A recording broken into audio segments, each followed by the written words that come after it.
Welcome to another exciting episode of Career Expo, the podcast where we explore deep into the diverse dimensions of curriculum vitae and the art of presenting oneself on paper.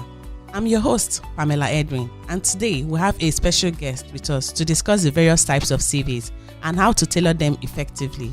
Our guest today is Pastor Blessed Edwin, an accomplished career coach. Welcome to the show, sir.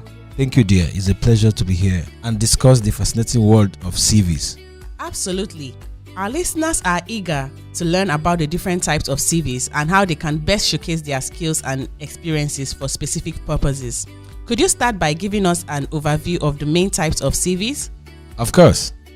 There are several types of CV that individuals can use based on their career goals and the nature of the position they are applying for. Here are some of the most common ones. The first is the chronological CV. This is the traditional CV format that lists your work experiences in reverse chronological order. It's great for showcasing a consistent career progression and demonstrating stability.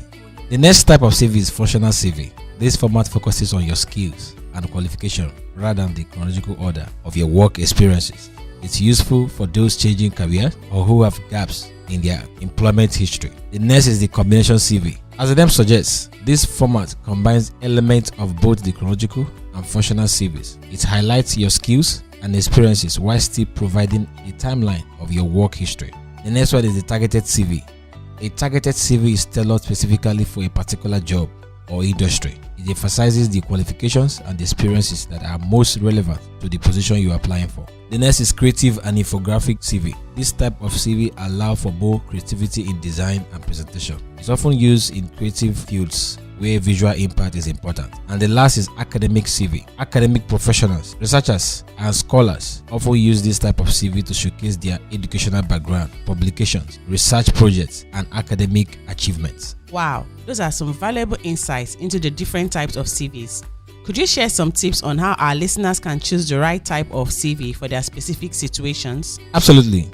Choosing the right type of CV depends on your career goals, experiences, and the job you're applying for. Here's a quick guide. If you have a steady career trajectory with relevant experience, go for a chronological CV. If you're changing career or have gaps in your employment, a functional or combination CV might work best. When applying for a specific job, a targeted CV that highlights relevant skills and experience is ideal. If you are in a creative field, you could consider an infographic CV to showcase your artistic skills. In summary, when choosing type of CV to use, you need to understand the kind of job you're applying for, the position. That will determine kind of candidate they're expecting.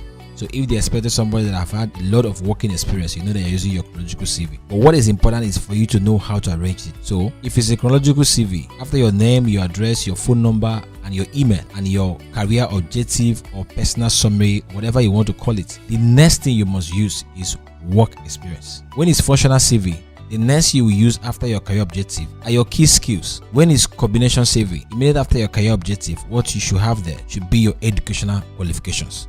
So you see, these are the three things that you have to change depending on the kind of CV you are preparing. I take a recap on it again. If it is chronological CV, you're starting with your work experience.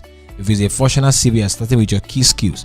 If it's a combination CV, you're starting with your educational qualifications. So remember, the key is to highlight what's most important for the position you're applying for and present it in a clear and organized manner. Absolutely, sir. Well, that brings us to the end of today's episode. Thank you so much, Pastor Blessed, for joining us and sharing your expertise on the different types of CVs. It's been incredibly insightful. Thank you for having me, dear.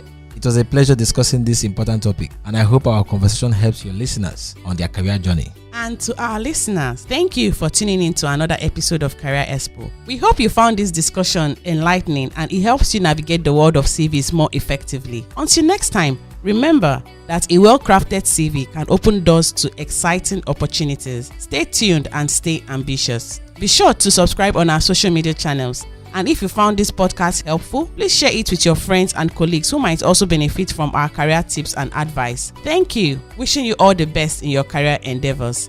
Goodbye.